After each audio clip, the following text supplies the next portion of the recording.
Emily Carter stood at the floor-to-ceiling window of the Beverly Hills mansion, one hand supporting her swollen belly, the other closing the sheer curtain a little against the night. Outside, the pool glowed electric blue, and beyond the dark hedges she could see a slice of the Los Angeles skyline blinking like distant stars. Inside, the house still smelled of champagne and expensive cologne from the small celebration Ryan had thrown.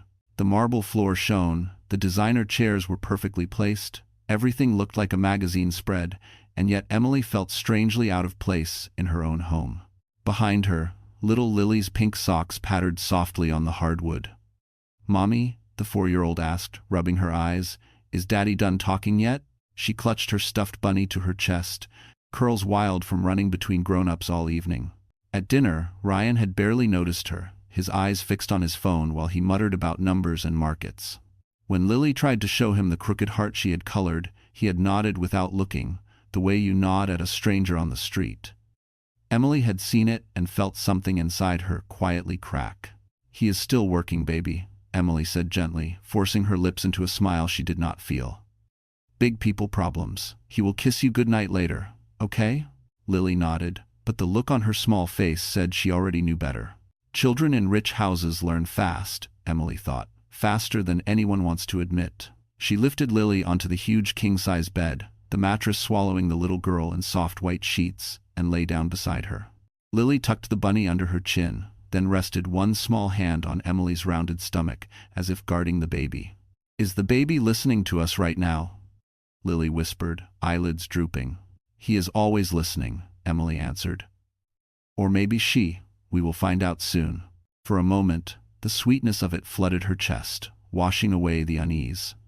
Then, like a shadow sliding back over the light, the memory of downstairs crept in.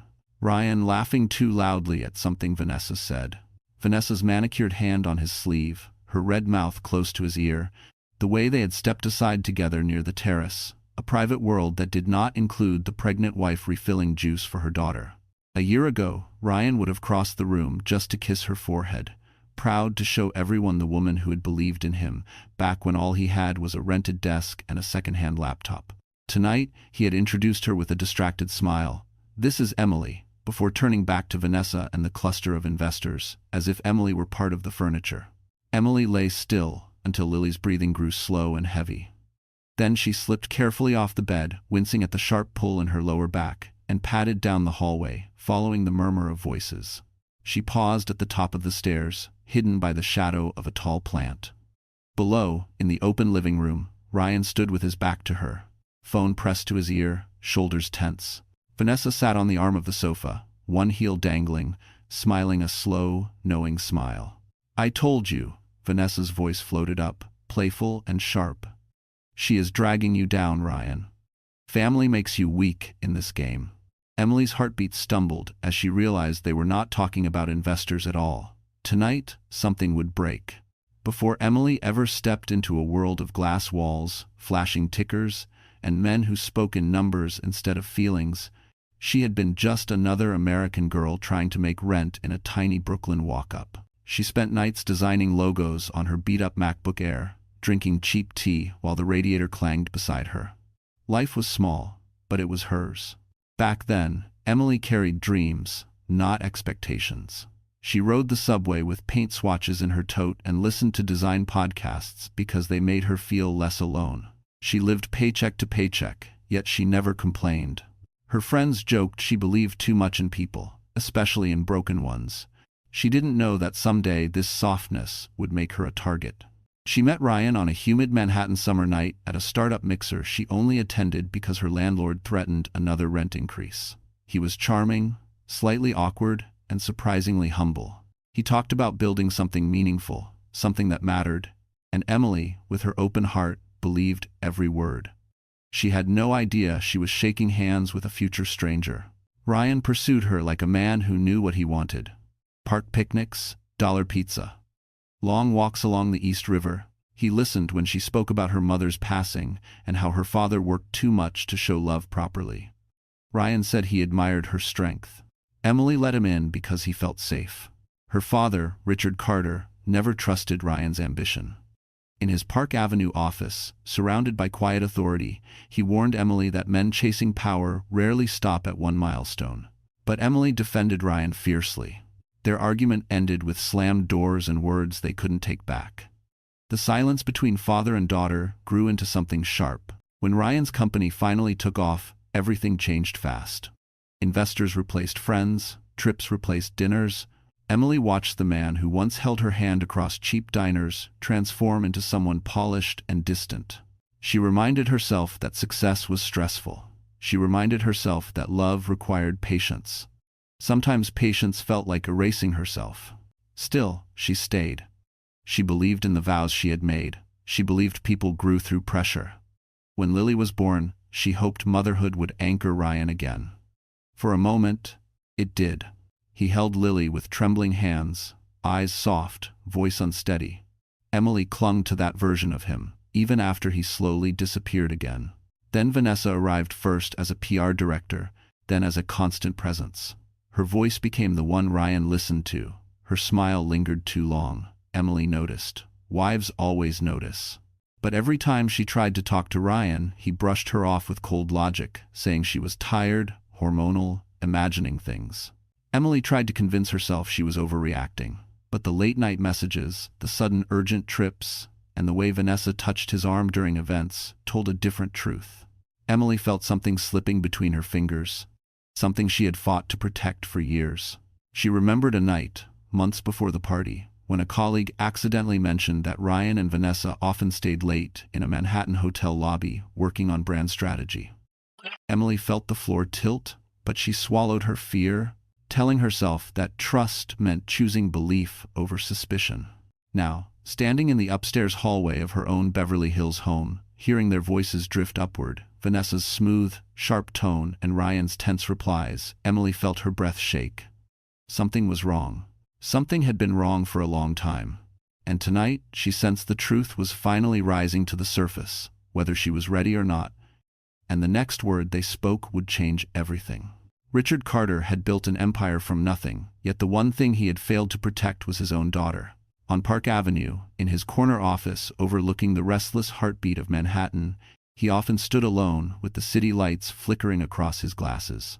People said he was a man without weaknesses, but they were wrong. Emily was his weakness, and losing her to silence had carved a wound deeper than boardroom betrayals or billion-dollar losses. 2 years had passed since their last real conversation. He remembered the storm in her eyes when he warned her about Ryan, the quiet desperation when she begged him to trust her choices.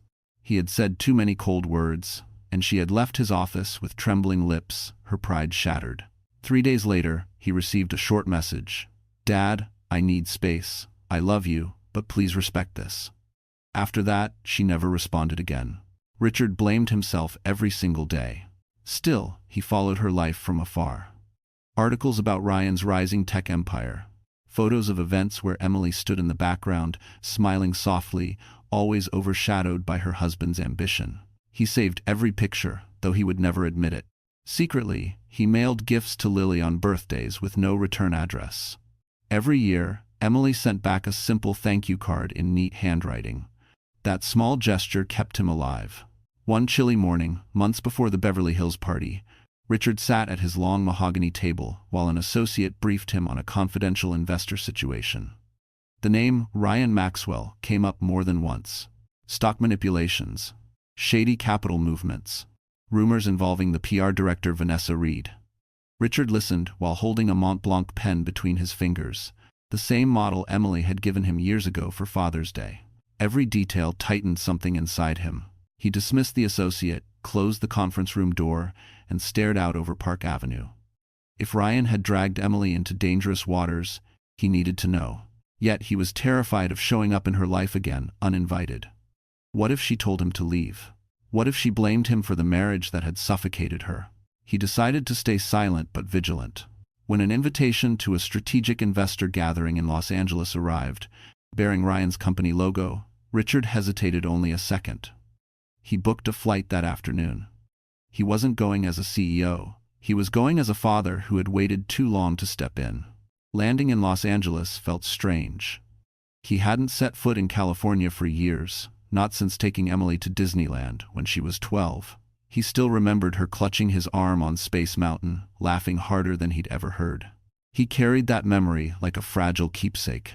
He checked into a quiet suite at a hotel near Beverly Hills.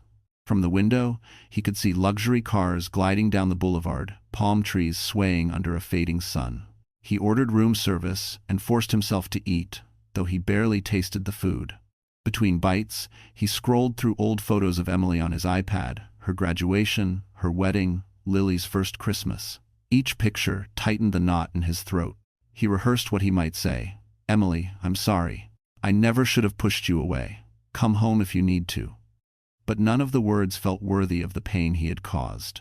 That evening, he received a brief email confirming the investor gathering at Ryan's mansion. A strange chill crawled over him. He didn't know why, but the message felt wrong, too rushed, too vague. Richard closed his eyes and exhaled slowly. Something told him he needed to be there sooner than planned. Something told him Emily needed him. And something told him he was already too late. But he could not imagine what he was about to witness. Vanessa Reed had a talent for reading people the way others read weather reports, quickly, accurately, and with a hint of pleasure when storms approached. She was born for rooms filled with power.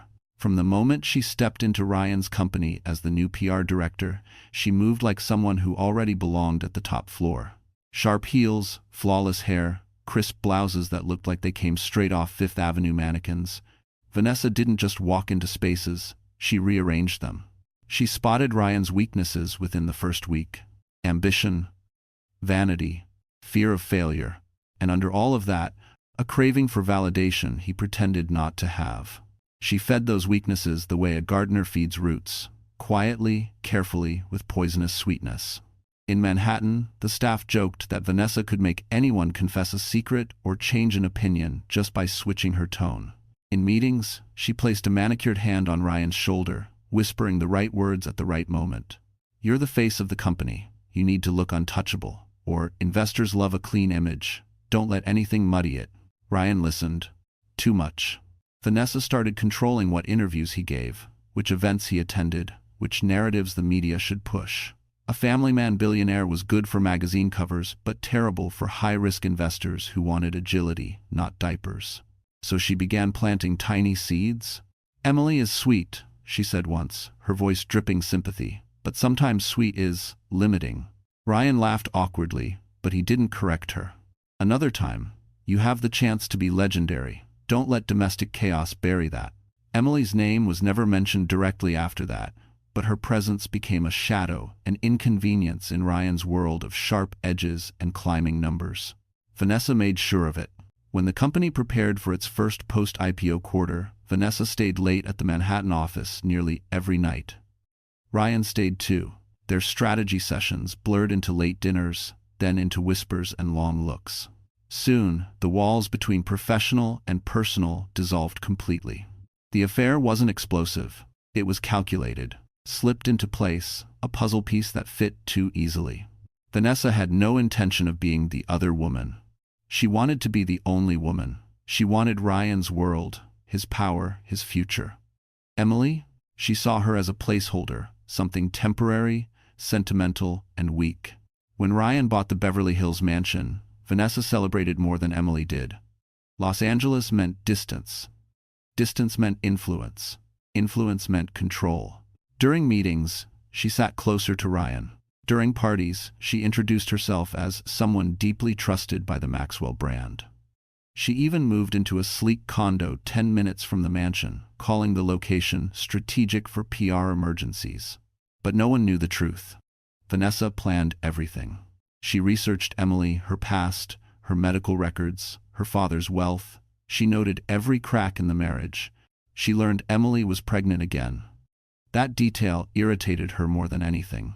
Another child meant more emotional baggage, more public image complications, more reasons for Ryan to feel tied down. Vanessa was not going to let that happen. So she began whispering ideas that sounded like business decisions, but were actually personal attacks. A custody battle could tank your stock. Divorce might raise questions during your next investor round. A scandal involving a pregnant wife could destroy you. She never told Ryan what to do. She simply let him believe the dark thoughts were his own. And the more pressure he felt, the more Vanessa became the voice he trusted. The night of the party in Beverly Hills, Vanessa didn't just attend, she orchestrated. The guest list, the conversations, even the timing of certain toasts. Everything was arranged to make Ryan feel like Emily didn't fit into this world anymore.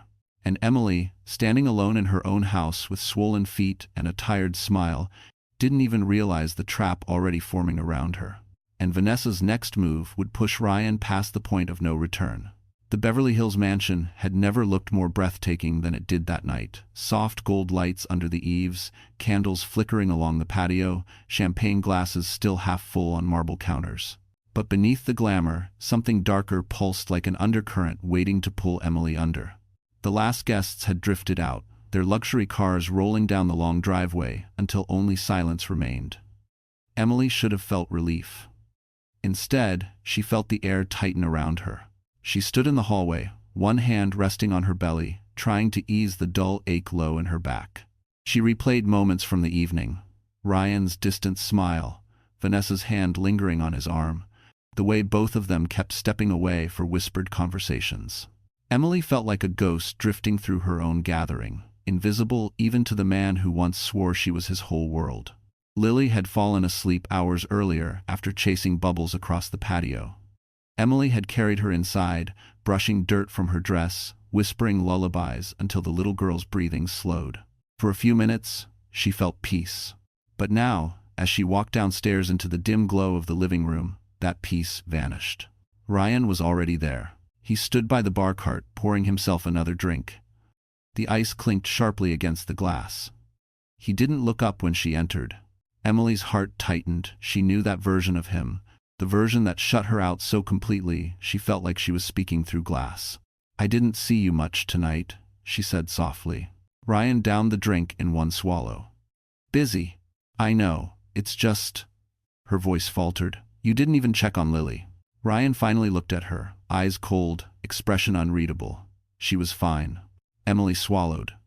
The temperature in the room felt suddenly colder. She drew in a slow breath. "Ryan, talk to me. Something's been off for months. You come home late, you barely speak to me, and..." "Don't start," he snapped, pressing 2 fingers to his forehead. "Not tonight." Emily stepped closer. "I'm your wife. I'm pregnant with your child. Why can't you just tell me what's going on?" Ryan stiffened. Emily saw his jaw clench. He set the empty glass down too hard, the sound echoing through the room. "You want the truth?" he muttered. "Yes," Emily whispered. "Please." Before he could answer, heels clicked across the marble. Vanessa entered the room as if she owned it, holding her clutch against her hip. Her lipstick was still perfect, her confidence even more so. "Oh, didn't know you were still up," she said sweetly, but the sweetness was razor thin. Emily stepped back instinctively. "It's my house," she said quietly. Vanessa smiled, slow and chilling. "Of course." Ryan didn't look at Emily, he looked at Vanessa. Something inside Emily cracked open. That single glance, comfortable, familiar, told her more than a confession ever could. Vanessa moved closer to Ryan, lowering her voice in a way that made Emily's stomach twist. "We should wrap up those projections before the call tomorrow." Ryan nodded. Emily stared at him, her voice trembling. "Are you kidding me? She's still here? At midnight? After everyone else left?" Vanessa lifted one eyebrow. "Business doesn't follow bedtime, Emily." "So you two work together alone now?" Emily whispered. "All the time?" Ryan hesitated. It was enough. Emily felt her pulse surge painfully. "How long?" she choked out. "Ryan, how long has this been happening?" Ryan opened his mouth, but no words came. Vanessa laughed softly. This shouldn't be a surprise. Emily's vision blurred. She pressed a hand to her belly as if shielding the baby from the truth. "Ryan," she whispered, voice breaking, "please say something." But Ryan remained silent. That silence was the answer. The moment it settled, Emily felt the floor shift beneath her feet, not physically, but in a way that warned her something irreversible had begun. And she had no idea the night was about to turn violent. Emily stood frozen in the center of the living room, her breath shaking, her pulse pounding painfully in her ears. The world around her felt distorted, as if someone had pulled the floor out from beneath her and replaced it with air. She had suspected the affair, yes, but hearing nothing from Ryan, seeing him let Vanessa speak for him, was like being stabbed in slow motion. Her legs trembled. She took a step back, hand instinctively covering her belly. "I trusted you," she whispered, voice cracking. "I defended you. I gave up everything for this family. For you." Ryan looked away, jaw tight, eyes narrowed as if her pain was an inconvenience. Vanessa let out a small sigh, the kind meant to provoke. "Emily, you're emotional. It happens. Pregnancy hormones can make things feel—" "Don't," Emily snapped, surprising even herself. "Don't talk about my pregnancy. Don't talk about my marriage. Don't talk about my life as if you have any right to it." For a moment, something flickered in Vanessa's eyes, annoyance, maybe even fear, but she masked it with a smirk. Ryan rubbed his temples, stepping away as if the two women were noise he wanted to shut out. "I can't do this tonight," he muttered. "I have an early morning." Emily stared at him, disbelief burning through her. "That's all you have to say? After everything?" "Emily," he sighed sharply, "you're making a scene." The words sliced her open. A scene. That's all he saw. Not her shaking hands, not her breaking heart, not the baby inside her who deserved a family that wasn't fractured by lies. Her vision blurred. She felt dizzy. Vanessa stepped closer to Ryan, her perfume sweet and suffocating. "Ryan, just go upstairs. I'll handle this." Handle. The word made Emily's skin crawl. Ryan nodded and walked away without looking back, without asking if she was okay, without checking on the child she was carrying. His footsteps faded up the staircase, and with each step, Emily felt another piece of her crumble. The moment he disappeared, Vanessa's smile vanished completely. "You need to stop clinging to something that's already over," she said lowly. "Ryan is moving forward. You're stuck in the past." Emily felt her knees weaken. She gripped the back of the sofa for balance. "You don't get to decide what happens to my family." Vanessa's expression sharpened. "I'm not deciding. He is, and he's finally choosing what's best for his career. You're a liability." The word hit Emily like a slap. A liability, a burden, an obstacle. No one had ever spoken to her like that, not even during her poorest days in Brooklyn. Tears welled up, hot and humiliating. She hated crying in front of Vanessa, but she couldn't stop it. Every breath felt like a battle. Vanessa continued, voice icy. "You think powerful men stay with women who slow them down? Emily, look at yourself. You're exhausted, overwhelmed, pregnant." She shrugged casually. "He needs clarity. You bring chaos." Emily pressed a trembling hand to her chest. "I am carrying his child. And that's exactly why he's stressed," Vanessa answered. "Another baby? More responsibilities? More reasons for the press to dig into your past, your father, your finances? It's messy." Emily stared at her, heart pounding too fast, vision tunneling. She felt the room spinning. She needed air, she needed space, she needed something. Vanessa leaned closer, her whisper cold enough to freeze blood. "If I were you, I'd start packing. Before he asks someone else to do it for you." Emily's breath hitched, her throat tightened painfully. For the first time that night, a terrifying thought flickered in her mind. What if she really wasn't safe here? She backed away slowly, fear coiling inside her like a living thing. And upstairs, she heard Ryan moving, pacing, muttering something in his steps, off, agitated, dangerous. Emily felt her heart plummet, because the man coming down those stairs would not be the man she once knew. Ryan's footsteps thudded unevenly against the upstairs hallway, each step heavier than the last. Emily stood at the base of the staircase, her palms damp, her breathing shallow. Something was different about him, something she couldn't name but felt in her bones. His shadow stretched long across the wall before he appeared, shirt undone at the collar, eyes bloodshot, pupils too sharp. He looked like a man cornered by his own choices, desperate to claw his way out no matter who he hurt. Vanessa stayed behind, Emily, arms crossed, expression unreadable. But Emily could feel her satisfaction radiating like heat. Ryan descended the last few steps slowly, staring at Emily with an intensity that made her stomach tighten. "We need to talk," he said. Emily swallowed hard. "I've been trying to talk to you all night." Ryan ignored the comment and walked past her, heading toward the sliding glass doors that opened onto the balcony overlooking the garden. Without turning, he said, "Come here." The command chilled her. She hesitated. Vanessa's whisper brushed her ear. "Don't make him ask twice."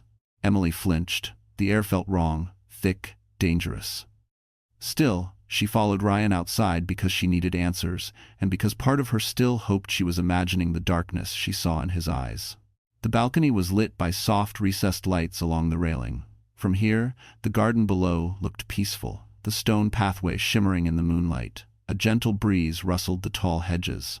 It should have been calming, but Emily felt the hairs on her arms stand up. Ryan stood near the railing, back to her, fists clenched at his sides. "Ryan," she whispered, voice trembling, "please talk to me. Whatever is happening, we can fix it. We always have." He let out a bitter laugh. "No, not this time." Her heart stumbled. "Why?" He finally turned his head, profile sharp, jaw tight. "Because you're ruining everything." Emily blinked. "I'm ruining?" "The company is on the verge of expansion. Investors are watching my every move. Press coverage is brutal. Competitors are circling. And you."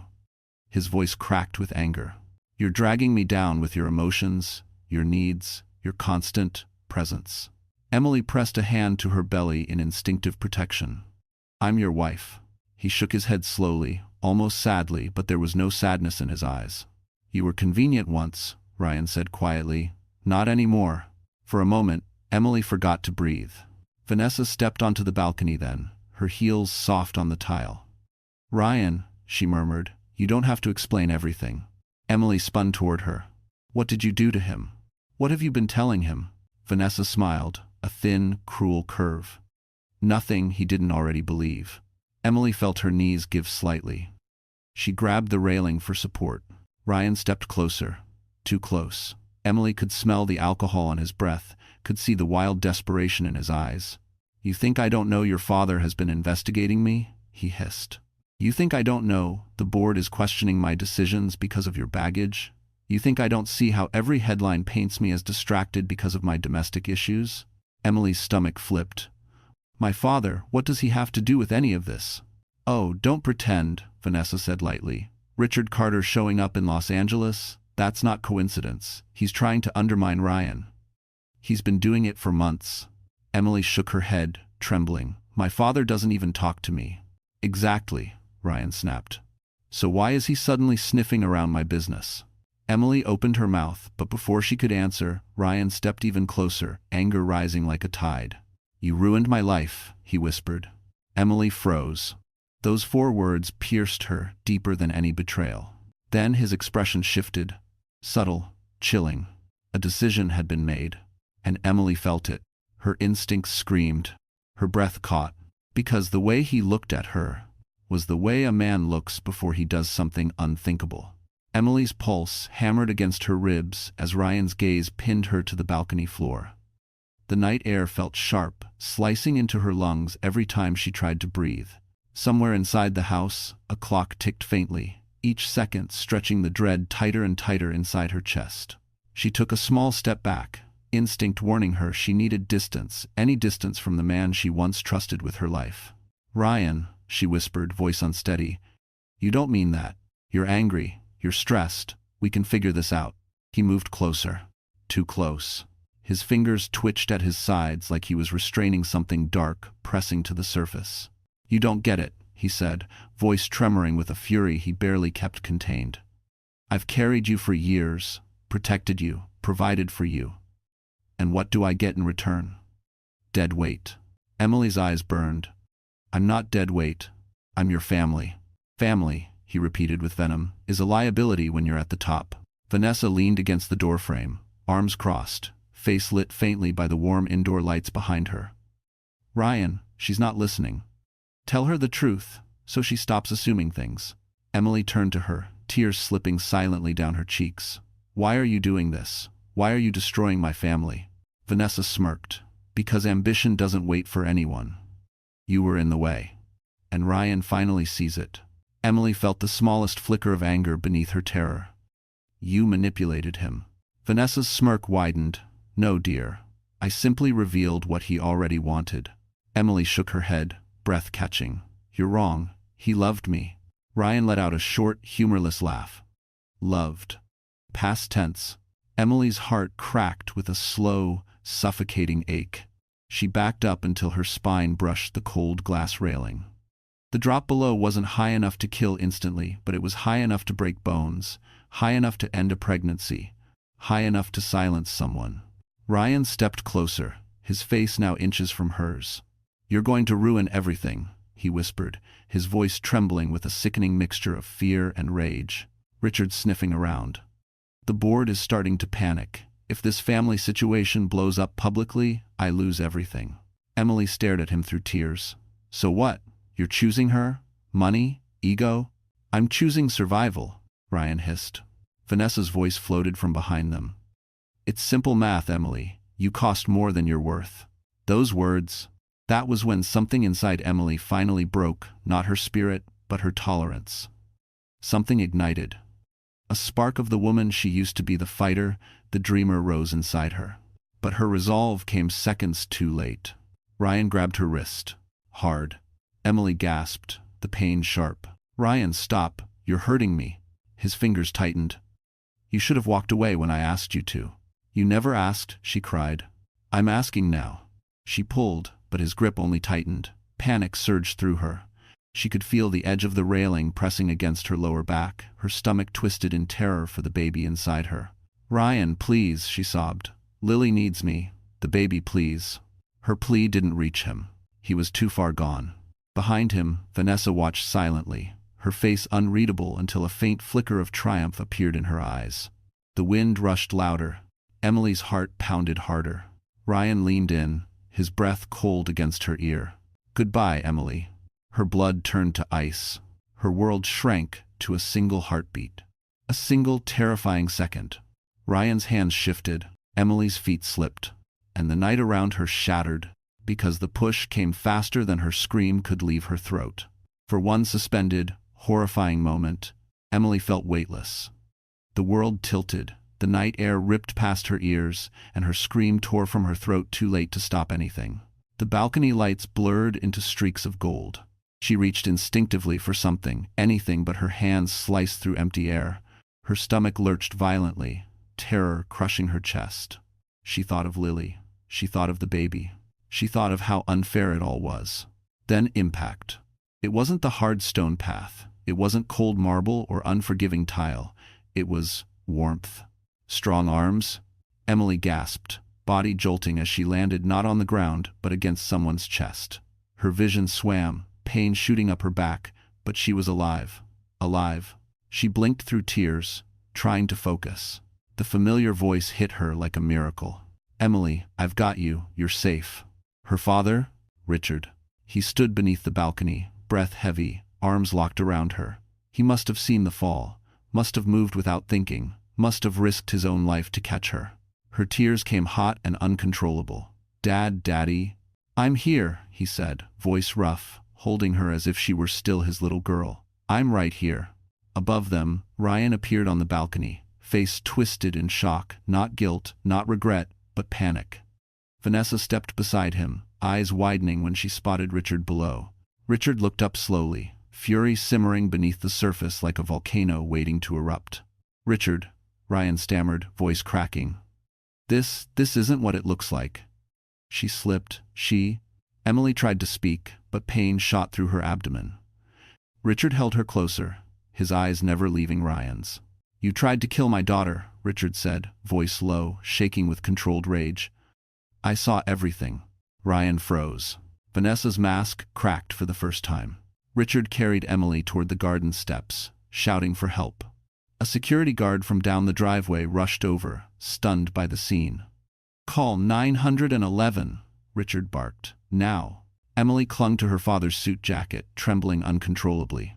Fear, relief, and pain swirled through her, disorienting and overwhelming. "My baby," she whispered, clutching her stomach. "We're getting you to the hospital," Richard said firmly.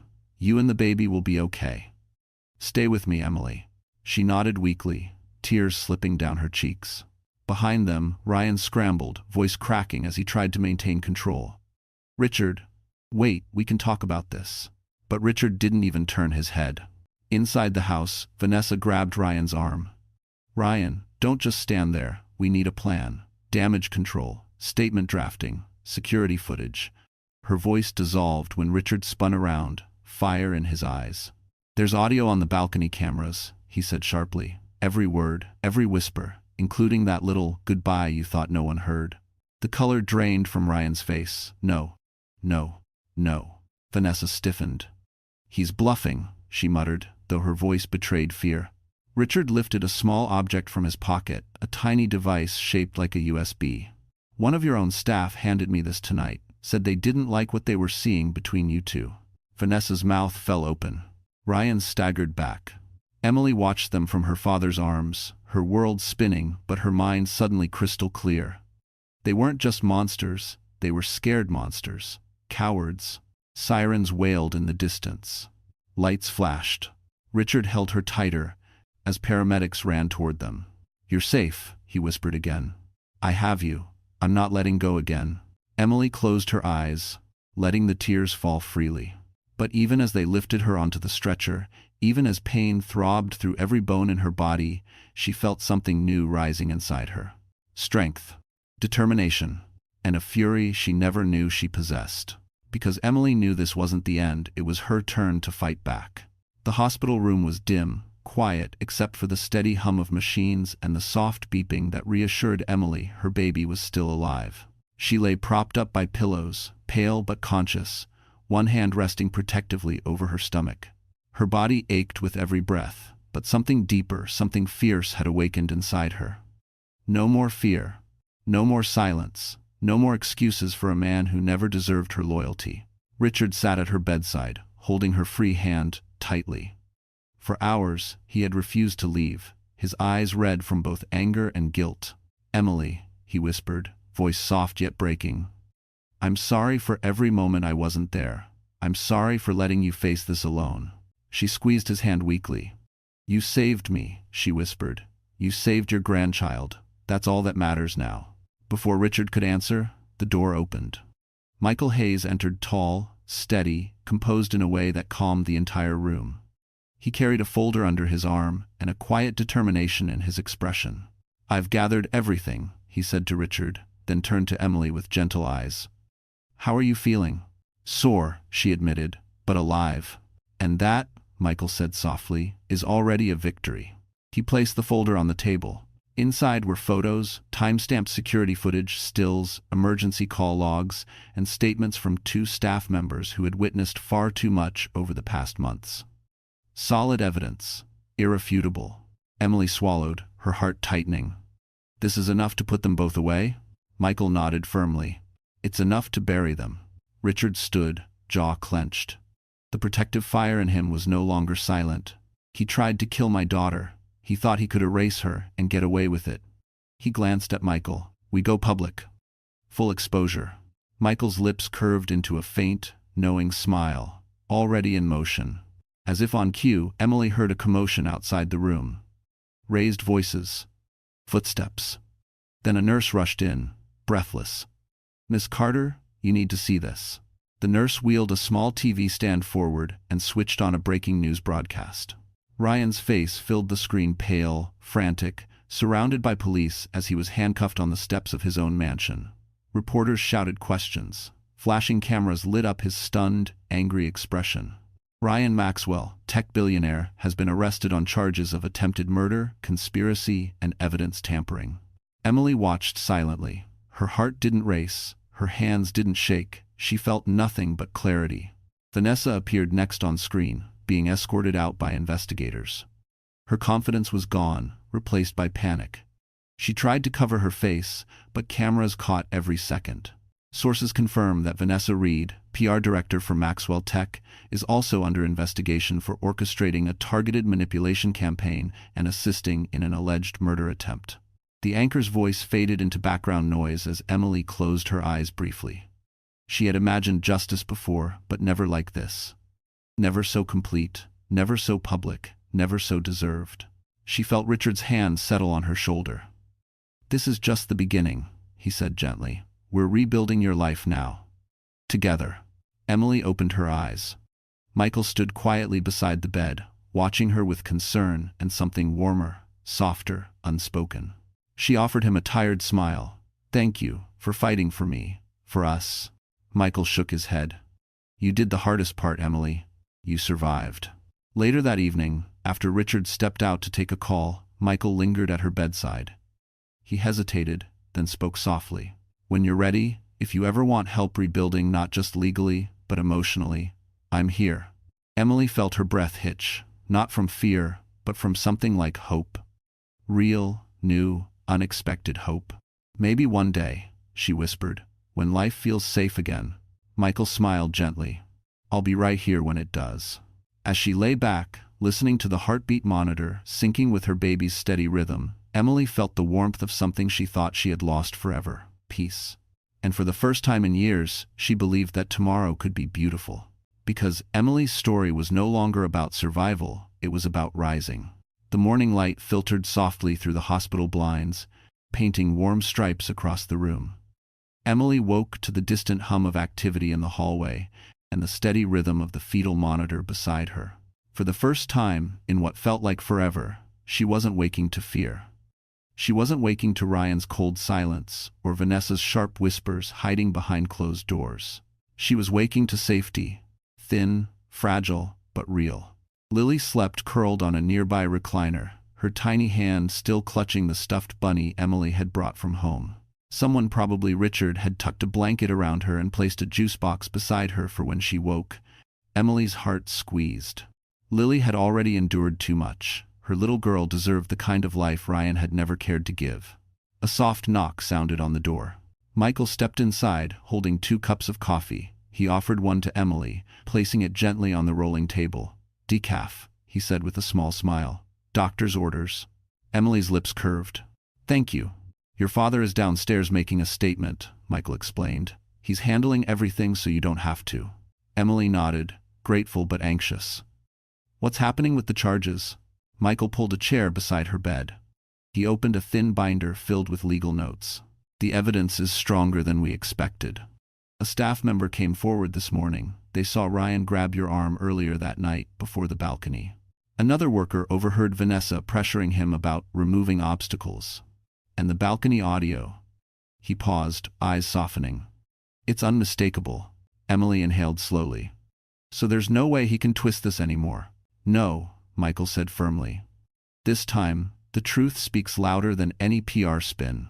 For a moment, she allowed herself to exhale the fear she'd been carrying for months. But then a new worry emerged. What about the company? The press? Will they blame me? Emily, Michael said gently, you didn't bring this onto yourself. He did. And the board? They're already distancing themselves from him. Your father will likely have influence over the restructuring. You're not going to be painted as the villain. You're the survivor. Survivor. The word settled somewhere deep in her. The door opened again, and Richard entered, his expression a mix of relief and exhaustion. He approached the bed and brushed a stray hair away from Emily's forehead, something he hadn't done since she was little. I spoke to the press, he said. I told them you're focusing on recovery and protecting your children. That's all they need to know. Emily nodded, tears gathering. Dad, I don't know how to thank you. You don't have to, Richard said softly. I failed you once. I won't do it again. Before Emily could reply, Lily stirred and let out a tiny whimper. Emily reached over, smoothing her hair. It's okay, sweetheart, she whispered. Mommy's right here. Lily climbed into the bed carefully, hugging Emily around the waist. Emily held her tightly, breathing in the familiar scent of bubblegum shampoo. She felt the baby move gently beneath her hand, reminding her of everything she still had to fight for. Richard watched them with soft eyes. Your home is ready whenever you want it, he said. No pressure, just safety. Emily nodded. I think I will need it. At least for a while. Michael rose, giving her space, but before stepping out, he paused at the door. Emily, one more thing. She looked up. He hesitated, then spoke with quiet conviction. When the world turned its back on you, you didn't break. That strength, not Ryan, not the company, not the press, belongs to you. And whatever comes next, you won't be facing it alone. Emily felt something warm settle in her chest. Hope steady and growing. And for the first time, she began to see a future beyond the ruins. Emily was released from the hospital 4 days later, still tender, still bruised, but walking on her own 2 feet. Richard insisted on bringing her home in his private car, a quiet black sedan with soft leather seats and tinted windows that shielded her from the flashes of paparazzi outside. Officers formed a protective path as she stepped inside, holding Lily's hand. The world now knew her story. Reporters crowded the sidewalks with microphones, shouting questions, twisting narratives. But Emily kept her chin lifted. She wouldn't let strangers define her pain. The ride to Richard's townhouse in Manhattan felt like slipping into a different universe. The city skyline rose outside the window, steady, familiar, grounding. She remembered living here years ago, before Ryan's empire, before Beverly Hills, before the lies swallowed her whole. Lily sat beside her, clutching Emily's arm, eyes wide but calmer than before. The stuffed bunny rested in her lap, its fur slightly matted from hospital hugs. At the townhouse, Richard's staff hurried forward to help. They'd prepared everything: a peaceful bedroom, soft lighting, children's toys, warm blankets. Emily sank onto the bed, exhaustion washing over her. But it wasn't the fear-driven exhaustion she had lived with for months. This was different. Safer. Gentle. Michael arrived that evening with updates. He carried legal documents, but he also brought Lily a small box of crayons and a sketchbook, which made the little girl beam shyly. Emily watched the exchange and felt something warm press behind her ribs. Ryan had his bail hearing today, Michael said as he sat across from her. It didn't go well. The judge denied bail completely. Too many risks: flight risk, danger to you, danger to the kids. Emily didn't flinch at the phrase, danger to the kids. She knew it was true. She had lived it. And Vanessa, she whispered. Cooperating, Michael said, or at least pretending to. She's trying to save herself, but the evidence is stacked too high. He opened his folder and slid a sheet toward her. Richard wanted you to see this. It was a printed screenshot, an email from Vanessa to Ryan, dated 2 weeks before the attack. A single line burned across the page. She won't go quietly. You need to end this before it destroys everything. Emily felt cold. Michael watched her carefully. This email proves premeditation. Even if she tries to blame Ryan for everything, she's tied in. They go down together. Emily nodded slowly, gripping the edges of the paper. Good. Michael blinked, surprised by the firmness in her voice. She set the paper aside. What happens next? Court proceedings. Media storms. But Richard has hired additional security for you and Lily, and I'll be handling your case personally. We're building a civil suit. You'll get compensation, protection, and closure. Emily inhaled, letting the word settle. Closure. She had never believed she'd get any. That night, after Lily fell asleep curled beside her, Emily walked quietly into the small balcony overlooking the townhouse garden. The air was cool, filled with the distant hum of traffic. She leaned against the railing, not in fear this time, but in strength. Her hand rested gently on her stomach. The baby fluttered softly beneath her palm. You're safe, she whispered. We're safe. She heard the glass door slide open behind her. Michael stepped out, hesitant. Did I interrupt? Emily shook her head. No, I just needed a moment. He moved beside her, keeping a respectful distance. You know, he said softly, I've worked with many victims, people who survived impossible things. But the way you're holding yourself, it's remarkable. Emily looked down, her voice quiet. I didn't feel strong. Not then. You don't have to feel strong to be strong, he replied. Something in his tone, warm, steady, sincere, wrapped around her like comfort she hadn't let herself feel in years. Emily turned toward him. Michael? He met her eyes gently. Yeah? She hesitated only a moment. I'm not ready for anything new, but I'm grateful you're here. He gave a small, genuine smile. I'm not going anywhere. And Emily felt for the first time in a long time something blooming inside her that wasn't fear. Because her life wasn't just starting over, it was opening. The days that followed were a blur of phone calls, legal meetings, and quiet moments of healing. Emily stayed mostly inside Richard's townhouse, protected by security posted discreetly at every entrance. The world outside was roaring, every news outlet dissecting the scandal, every headline using words like attempted murder, billionaire downfall, PR corruption. But inside these walls, life softened. Lily colored for hours on the living room rug. Emily rested, drank warm tea, and tried to remember how to breathe without fear. One morning, as sunlight streamed through tall windows, Richard sat across from her with a stack of documents. "There's something else you need to know," he said gently. Emily straightened, tension creeping into her shoulders. "Something bad?" "Not bad," Richard said. "Just important." He slid a folder toward her. She opened it slowly. Inside were old letters, dozens of them addressed to her in careful handwriting. Her handwriting? Her breath caught. These are mine." Richard nodded. "The ones you sent me, the ones I never answered properly." Emily blinked, confused. "Dad, I never sent these." Richard exhaled. "I know. I figured that out last night." Emily flipped through the letters unmailed, never opened, each envelope sealed, each addressed to her father. Her heart pounded. "If I didn't send them, who did?" "Ryan," Richard said quietly. "We found a storage box in one of his East Coast offices. These were inside. Along with gift boxes from me to you and Lily, boxes that were never opened, letters I wrote that never reached you." Emily's breath trembled. "He hid them." Richard nodded, eyes heavy. "He controlled your connection to me. He kept us apart intentionally, financially, emotionally, strategically." The realization hit her like a punch to the chest. All those years she believed her father didn't care. All those nights she cried alone, thinking she had lost him. All the distance she felt growing between them. It wasn't distance. It was sabotage. Emily pressed a hand to her mouth, tears flooding her eyes. "Dad, I thought you didn't want me anymore." Richard reached across the table, taking her trembling hands. "Emily, I never stopped wanting you. I never stopped loving you.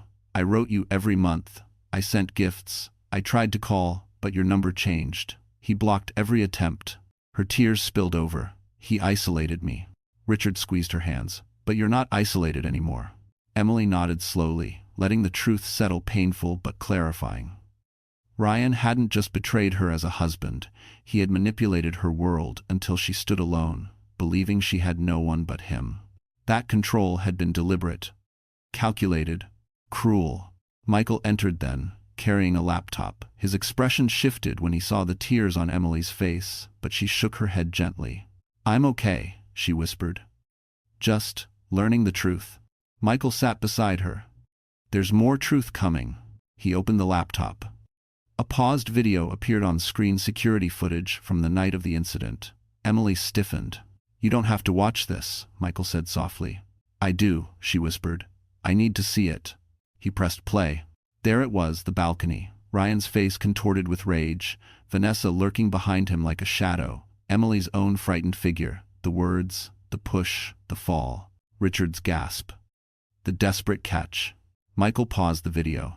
Emily wiped her tears. "Steady now. This is enough to bury them both." Michael nodded, completely. For a long moment, Emily stared at the frozen frame on the screen. Then she inhaled deeply, shoulders straightening. "I want to testify," she said. Richard and Michael exchanged glances. "I want to face him," Emily continued, "not as his victim, as the woman who survived him." Michael's expression softened, proud. "You're stronger than you know." Emily met his eyes. "No," she said quietly. "I finally know exactly how strong I am." And her decision would set the stage for a reckoning no one could escape. The courthouse in downtown Manhattan loomed like a stone giant, cold, imposing, impossible to ignore. Dozens of reporters crowded the steps, cameras ready, microphones lifted, waiting for the next headline-breaking moment. And today, they would get one. Because today, for the first time since the night she nearly died, Emily Carter was going to face Ryan Maxwell. Inside the secure black SUV, Emily sat beside Richard and Michael, breathing slowly. Her hands trembled slightly, but her eyes were steady. She wore a simple navy dress, comfortable shoes, and her hair in a soft braid, no glamour, no spectacle. She wanted the world to see her as she was, a mother, a survivor, a woman reclaiming her voice. Lily was safely home with a trusted nanny, unaware of the storm her mother was about to walk into. Emily carried a small photo of her daughter in her bag, a reminder of why she couldn't back down now. As the SUV rolled to a stop, Richard touched her arm. "Are you ready?" Emily nodded. Finally. Security escorted them through a side entrance, avoiding the chaos outside. The hallway hummed with tension, shuffling papers, clicking heels, officers murmuring into radios. Michael walked ahead, carrying files thick with evidence. When they reached the victim waiting room, Emily paused by the window. The courthouse courtyard below pulsed with reporters. "It feels strange," she whispered. "The whole world knows what happened, but they don't know me." Michael turned toward her. "They'll know you after today, not as a headline, as the woman who stood up and told the truth." Emily exhaled shakily. "He's going to look at me." "Yes," Michael said, "but he won't have the power to touch you ever again." A knock sounded. An officer peeked in. "We're ready for you, Miss Carter." Emily's heart thudded. She stepped toward the courtroom. The door opened, and there he was. Ryan Maxwell sat at the defense table, flanked by attorneys who looked more frightened than confident. His hair was unkempt, his suit rumpled, his eyes hollow. He looked like a man who had finally realized his kingdom had crumbled. When he saw her walk in, he stiffened. Emily didn't look away. Vanessa sat beside him, hands cuffed, face pale. Gone was the woman dripping with confidence and manipulation. Her lipstick was faded, her eyes sunken. She looked at Emily with something between fear and hatred, and Emily felt nothing for her at all. She took her seat at the witness stand, fingers steady on the edge of the wooden railing. The judge entered. The room rose, proceedings began. When it was Emily's turn, the courtroom fell silent. Michael approached with a reassuring nod. "Miss Carter," he began softly, "can you tell us what happened the night of the incident?" Emily lifted her chin, and she told them everything. Her voice didn't shake.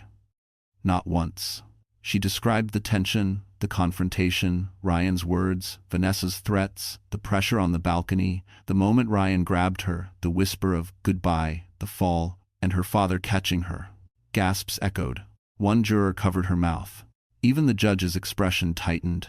Then the prosecutor played the audio from the balcony camera. The room froze at the unmistakable sound of Ryan's voice saying, "Goodbye, Emily." Ryan's head dropped into his hands. Vanessa's eyes filled with tears, not of remorse, but of realization that everything was over. Michael whispered, "You're doing incredible," as he passed the podium. Emily finished her testimony with steady words. "I'm not here because I hate him. I'm here because he tried to erase me. And I won't let my daughter grow up in a world where silence protects men like him." The courtroom buzzed. The judge tapped her gavel for order. Emily stepped down, feeling lighter than she had in years. As she walked past Ryan, he lifted his face, eyes red, voice cracking. "Emily, please." She stopped, looked at him, and said the words that finally closed the chapter. "You lost the right to ask anything of me." Then she walked away, and the verdict that followed would shake the entire courtroom. The jury returned faster than anyone expected. Emily sat between Richard and Michael, hands clasped tightly in her lap. The courtroom buzzed with tense murmurs as reporters scribbled notes, cameras ready to explode the moment the verdict was read.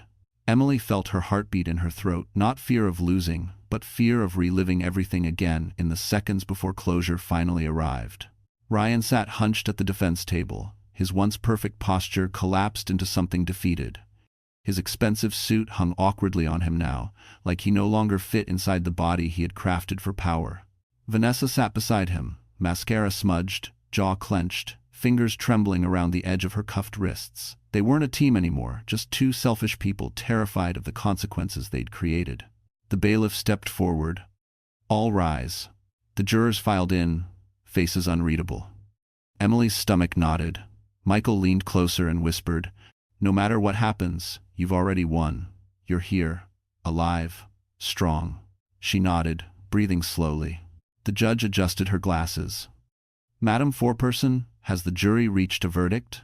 The forewoman stood, holding a slip of paper. "Yes, Your Honor, we have." Emily's pulse thudded. "On the charge of attempted murder in the first degree. How do you find the defendant, Ryan Maxwell?" The forewoman lifted her chin.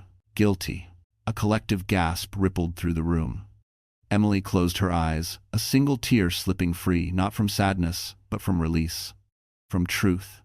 From justice finally speaking her name. Ryan's lawyer slumped. Ryan himself went rigid, breath leaving his lungs in a broken exhale. His face twisted anger, disbelief, and something that looked frighteningly close to regret, though Emily knew regret had never lived inside him before today. and on the charge of conspiracy to commit harm and evidence tampering. How do you find the defendants, Ryan Maxwell and Vanessa Reed? Guilty on all counts. Vanessa inhaled sharply, shaking her head. No, this is wrong. He dragged me into this. This isn't. Her voice cracked into panic. Ryan, tell them I. But Ryan didn't even look at her. The judge struck her gavel sharply. Order in the courtroom. Vanessa collapsed back into her chair, eyes wide, breathing fast, as if the walls had suddenly closed around her. The judge continued, voice firm. Sentencing will proceed immediately. Emily held Richard's hand under the table. Michael rested a supportive palm on her shoulder. The judge glanced at Ryan, her expression stern. Mr. Maxwell, your actions demonstrated extreme disregard for human life. You attempted to murder your pregnant wife, an act both cruel and premeditated. You manipulated her, isolated her, and nearly destroyed her family. The court sentences you to 38 years in a state correctional facility, without possibility of early parole. Emily exhaled shakily. 38 years, enough time for Lily to grow up safe, enough time for Emily to rebuild. The judge turned to Vanessa. Miss Reed, your role, while secondary, contributed significantly to the outcome. You fueled manipulation, encouraged harmful actions, and participated in covering up the crime. You are hereby sentenced to 12 years. Vanessa's eyes filled with tears, real ones, this time.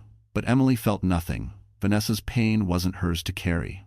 As guards moved forward, Ryan suddenly stood, voice cracking. Emily, please, don't let them take me. The courtroom froze. Emily rose slowly, staring at the man she once loved.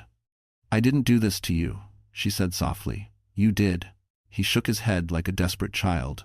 I wasn't thinking. I snapped. Emily, please. But Emily lifted a hand. And for the first time, he fell silent. You tried to kill me, she said. You tried to kill our children. I will never forgive that. Ryan's shoulders collapsed. The guards grabbed his arms, pulling him toward the exit as cameras flashed wildly. Emily watched him go, watched the door close behind him. And in that moment, she felt a weight lift from her chest, not slowly, but completely, like a cage door finally swinging open. Michael leaned close. It's over, he whispered. Emily nodded. No, she said quietly, it's finally beginning. Because justice had been served, and her new life could finally rise from the ashes. After the verdict, the world around Emily transformed almost overnight. Headlines shifted from shock to admiration, from scandal to survival. News anchors spoke her name with sympathy, activists praised her courage, and women across the country began sending handwritten letters to Richard's townhouse, letters filled with gratitude, solidarity, and quiet confessions of their own hidden battles. Emily read each one slowly, tears forming, realizing her story had become something larger than the nightmare she'd endured. It had become hope. Inside the townhouse, life settled into a new rhythm. Lily laughed again, really laughed, her little voice echoing down the hallway as she played with crayons and stuffed animals. The baby moved more often now, gentle flutters, reminding Emily of the life she was fighting to build.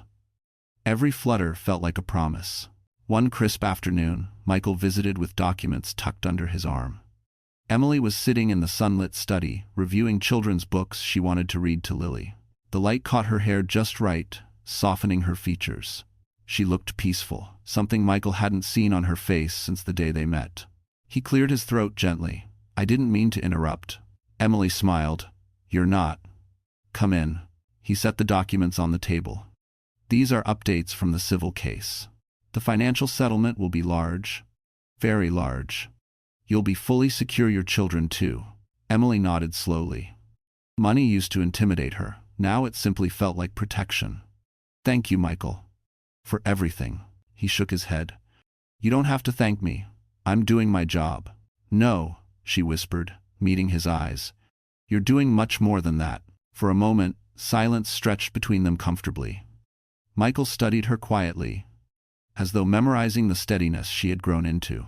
He admired her strength, yes, but also her gentleness, her resilience, her ability to rise again without bitterness corroding her heart. Emily, he began softly, there's something else we need to discuss. She straightened. Something wrong? No, he said quickly. Good, actually. He opened another file. The board from Ryan's company reached out. They want to offer you a position, something advisory, flexible hours. Your father recommended you. Emily blinked. Me? Why? Because you have a voice now, Michael said simply. A powerful one. And because the company wants to rebuild its image with integrity, they see you as part of that. Emily swallowed, stunned. I never imagined. I'm not a business expert. You survived the worst form of corporate corruption, Michael said. You understand manipulation. You understand truth. That's more valuable than any textbook. Emily looked down at her hands. For years, Ryan made her feel small, unimportant, replaceable. But here she was being invited to help rebuild the empire he lost. It was poetic, powerful, healing. I'll think about it, she whispered. That's all they ask, Michael said. That evening, Richard arrived home carrying a bag of groceries, something he insisted on doing himself despite having staff. Cooking dinner, he announced. Real dinner. None of that pre-made nonsense. Emily laughed lightly. Dad, you burn pasta. I'll burn it with love, he replied. The three of them, Emily, Richard, and Michael, ended up in the kitchen together. Lily drew pictures at the table. Michael chopped vegetables. Richard pretended to supervise but mostly made jokes. For the first time in years, Emily felt surrounded by warmth that wasn't forced. She felt part of a home, not a cage. Later, after dinner, she stepped onto the balcony. The evening breeze brushed her face, carrying the scent of fresh rain. Lights twinkled across Manhattan's skyline. She placed a hand on her stomach, smiling softly. You're coming into a better world, she whispered to her unborn child. I promise. Behind her, the balcony door opened. Michael stepped out, hesitated, then approached her with slow, respectful steps. You okay? Emily turned toward him, feeling a quiet certainty settle inside her. I think, she said gently, for the first time in a long time, I really am. Michael smiled, warm, steady, unhurried. And Emily felt a future unfolding.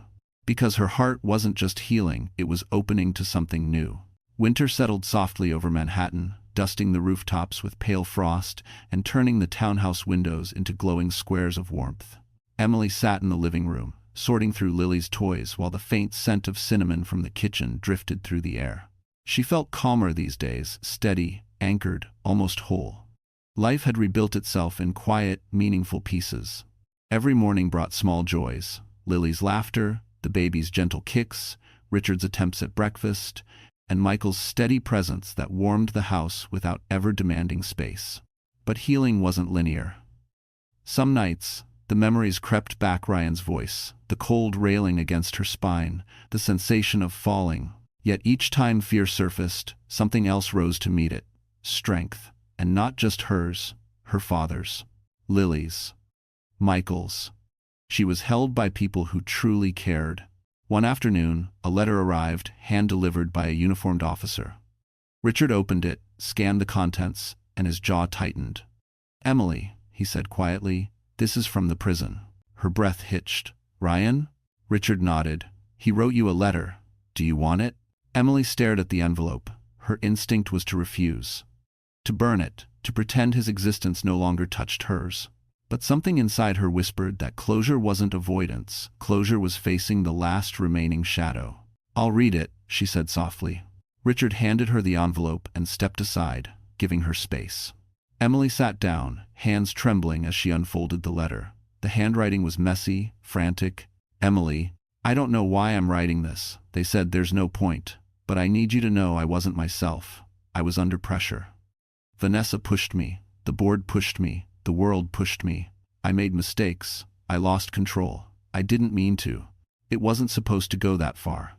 Please send updates about the kids. I need something to hold on to. Ryan. Emily read the words twice. Not one real apology. Not one acknowledgement of what he'd done. Just excuses. She folded the letter carefully and placed it back in the envelope. When she looked up, Richard and Michael were watching her concerned, waiting. I'm done, she whispered. I don't need anything from him. Not regret. Not explanations. Nothing.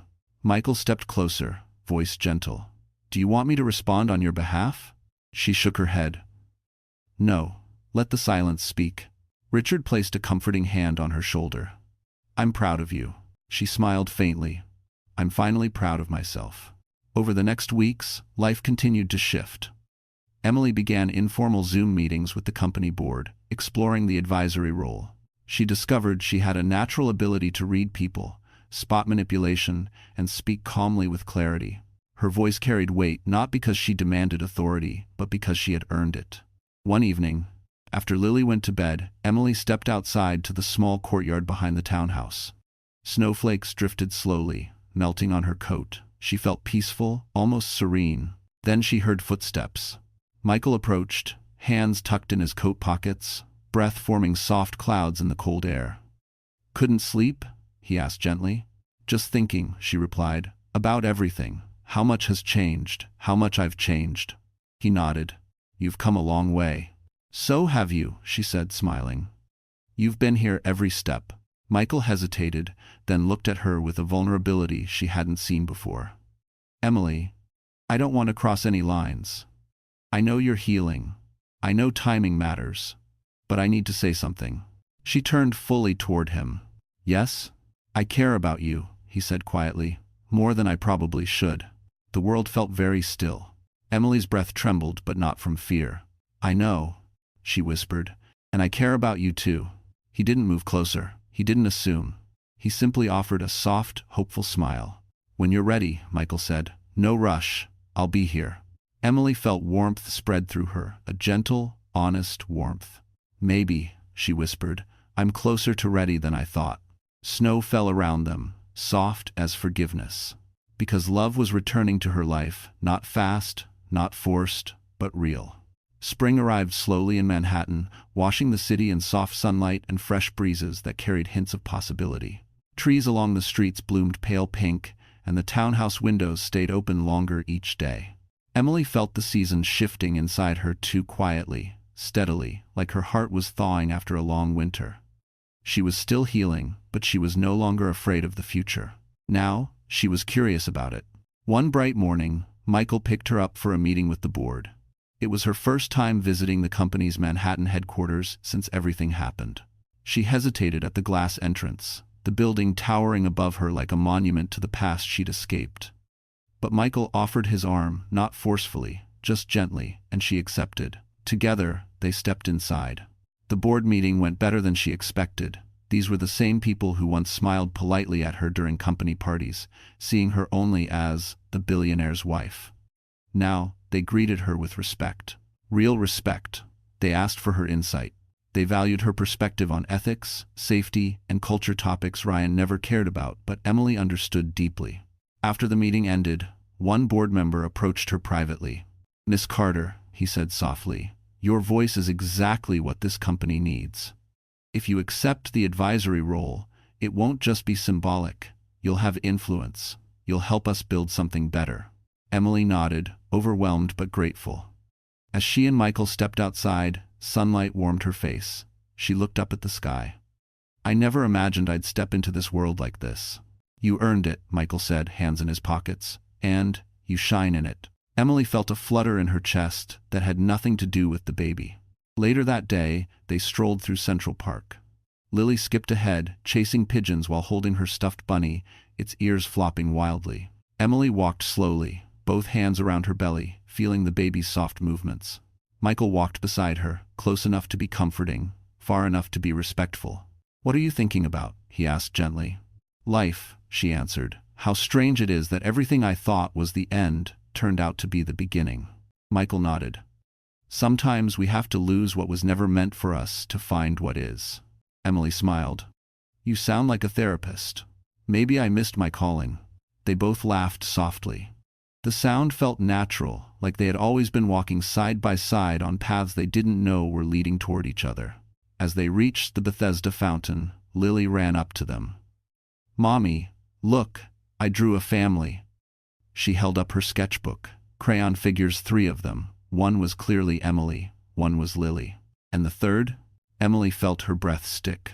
The third was Michael. She glanced at him quickly, startled, but he was watching Lily with a gentle, almost shy smile. "I like your drawing," he said softly. "Can I be part of your family picture?" Lily nodded enthusiastically. "You help Mommy, that's what family does." Emily swallowed, touched so deeply she couldn't speak for a moment. She crouched down, cupping Lily's cheeks. Baby, family can look like many things. But you're right, kindness makes someone family. When she stood again, Michael was watching her with a look she couldn't quite read. Warmth, admiration, and something more, something careful and patient. I'm not trying to replace anything, he said quietly. Or anyone. I know, she whispered. That's why it feels safe.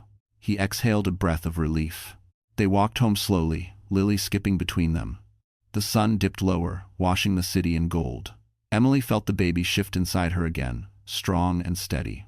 She glanced sideways at Michael. Maybe, she began softly, I am ready. For something more. Michael stopped walking, eyes widening in surprise. Emily, are you sure? She nodded, a gentle smile forming.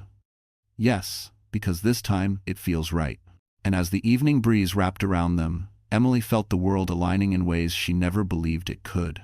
Because love was no longer a memory, it was her future taking shape. Summer arrived warm and bright, and with it came a gentle shift in Emily's life, something tender, certain, and beautifully undeniable. Michael had become a constant presence, not out of obligation or guilt, but because he truly cared. He came by with groceries, reviewed her advisory briefs, played board games with Lily, and made Emily laugh in ways she hadn't laughed since her early Brooklyn days. He never pushed, never assumed, never demanded. His tenderness was the opposite of everything she had endured. One June afternoon, Richard announced he wanted to take Emily and Lily to the Hamptons for a weekend getaway. Fresh air, he insisted. Salt water. Quiet. You need it. And Emily did. So they packed light and drove out of the city in a sleek SUV. Richard arranged privacy glass, soft leather, and enough space for a pregnant woman to stretch comfortably. Michael joined them the next morning, invited by Richard, though the older man pretended it was simply for legal discussions. Emily knew better. She saw the way her father's eyes softened when Michael spoke to Lily, the way he stepped aside whenever Emily and Michael shared quiet moments. It was Richard's silent blessing, something Emily never expected but deeply cherished. The Hamptons' house was peaceful, surrounded by tall seagrass and the sound of crashing waves. On the second evening, after Lily fell asleep curled with her stuffed bunny, Emily stepped onto the back deck. The ocean wind brushed her hair. The sky was painted in orange and violet, the horizon glowing. She heard the sliding door open behind her. Michael stepped out, hands tucked in his pockets. Richard fell asleep reading to Lily, he said with a chuckle. Out cold, book still open. Emily smiled. She exhausts him. She exhausts me too, Michael joked softly. But in the best way. They stood for a moment, listening to the waves. Emily placed one hand over her belly as a strong kick pressed from inside. Can I? Michael asked quietly. She nodded. He stepped closer, placing his hand gently on her stomach. His breath caught when the baby kicked again. Wow, he whispered. That's incredible. Emily looked up at him, a soft warmth rising in her chest. It still amazes me. Michael hesitated, then met her eyes. Emily, there's something I need to ask. Her heart fluttered, but not from fear this time. Yes, I want to be in your life, he said slowly.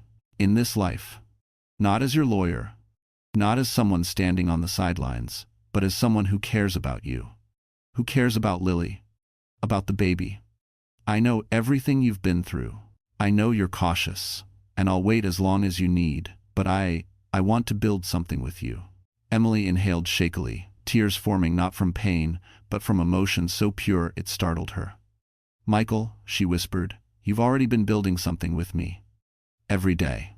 He swallowed, hope flickering across his face. Does that mean? It means yes, she said softly. Yes, I want a life with you. I'm ready. Michael exhaled a breath he'd been holding for months. Then he took her hand slowly, reverently, as if it were something precious. Emily stepped closer, leaning her head against his chest. He wrapped an arm around her, holding her with the perfect blend of gentleness and certainty. For the first time in years, she felt completely safe in someone's arms. No tension, no fear, only warmth. The waves crashed softly, a rhythm steady and ancient. The breeze carried the scent of ocean salt and blooming summer flowers. In the distance, the lights of neighboring houses flickered like small, peaceful stars. Michael? Emily whispered. Yeah? Thank you, she said softly, for giving me a reason to believe in love again. He kissed the top of her head, a delicate, intentional gesture. Thank you for letting me. As they stood together beneath the fading sky, Emily felt something beautiful settle in her heart, deep, undeniable, and whole. Because her life was no longer about surviving the past, it was about embracing the future she chose. Autumn drifted gently into Manhattan, painting the city in warm shades of amber and copper. Leaves gathered along sidewalks, swirling around the feet of people rushing through their lives. But inside Richard's townhouse, life slowed into something soft and sacred. Emily moved carefully now, her pregnancy full term, her steps slower, her smile brighter. Lily danced around the living room in little socks, humming a tune she'd made up, while Michael assembled a crib in the nursery with a seriousness that made Richard laugh. On a crisp October morning, everything changed. Emily went into labor. It happened quietly, almost gracefully, no fear, no panic. Just a strong contraction gripping her from within, followed by another. Michael rushed to her side, one hand on her back, the other holding her hand. Richard grabbed the hospital bag and ushered everyone to the car, his voice calm but trembling with excitement. Hours later, after a steady, uncomplicated labor, Emily held her newborn son in her arms. He was warm, soft, pink-cheeked, and perfect. She cried not from pain, but from an overwhelming swell of gratitude. Lily peeked over the edge of the hospital bed, eyes wide with wonder. "Mommy," she whispered, "he's so tiny." Emily nodded, brushing a tear from her cheek. "He's strong, just like you." Michael stood beside her, hands clasped behind his back as if afraid to disturb the moment. Emily looked up and smiled through tears. "Do you want to hold him?" Michael blinked, stunned. "Are you sure?" "Your family," she whispered. "Of course, I'm sure." He took the baby gently, cradling him with steady hands. The newborn blinked up at him with dark, curious eyes. Something warm and profound passed through Michael's expression, a mix of awe, love, and a silent promise. Richard sniffed loudly and wiped his eyes in the corner. "Well," he grumbled playfully, "I think we all need a moment." Over the next few weeks, life settled into a beautiful rhythm. The townhouse filled with warmth, late-night feedings, soft lullabies, and the sound of Lily giggling at her baby brother's scrunched-up faces. Emily felt joy blooming in spaces she once thought were permanently scarred. One chilly November evening, Michael invited Emily for a walk through Central Park, insisting she needed fresh air. She bundled herself in a soft coat, and together they strolled beneath the golden glow of lampposts. The trees rustled gently overhead, and distant city lights framed the skyline like a painting. About halfway along the path, Michael stopped. "Emily," he said softly, "there's something I've been carrying for a while now." She turned toward him, heart fluttering. He reached into his coat pocket and pulled out a small velvet box, not flashy, not oversized, just beautifully simple. He opened it slowly. Inside was a delicate ring, white gold, a soft oval diamond, elegant and timeless, not ostentatious, not loud, just right. Emily inhaled sharply, tears already forming. Michael's voice trembled as he spoke. "I don't want to replace your past. I want to build your future. With you, with Lily, with your son. If you'll let me, I'd be honored to spend the rest of my life by your side." Emily covered her mouth with both hands, tears slipping down her cheeks. "Michael, She didn't need to finish. Her yes was already shining in her eyes. She nodded. Michael exhaled a broken, relieved laugh as he slipped the ring onto her finger. Emily threw her arms around him, holding him tight while the autumn wind swirled golden leaves around their feet. When they pulled apart, he touched her cheek gently. "You deserve every happiness, Emily." She smiled through tears. "I finally believe that." Hand in hand, they walked back toward the townhouse, where warm lights glowed in the windows, where family waited, where laughter lived, where healing had taken root. Emily stepped inside her new life, with her head high, her heart full, her children safe, and her future finally hers. Because her story didn't end in darkness. It bloomed into everything she deserved. So, that's where Emily's journey closes, my wonderful friends. And if you are still here with me, all the way until this moment, then something in her story must have touched your heart in a very real way. Maybe it reminded you of your own strength, or of a time you had to stand up from the ashes and rebuild yourself piece by piece. Life can be cruel, unpredictable, and unfair, but it also has a strange way of giving us exactly the people and the moments we need to start again. The Stoics used to say, "The obstacle is the way," meaning the pain we survive becomes the path that transforms us. Marcus Aurelius wrote, "What stands in the way becomes the way."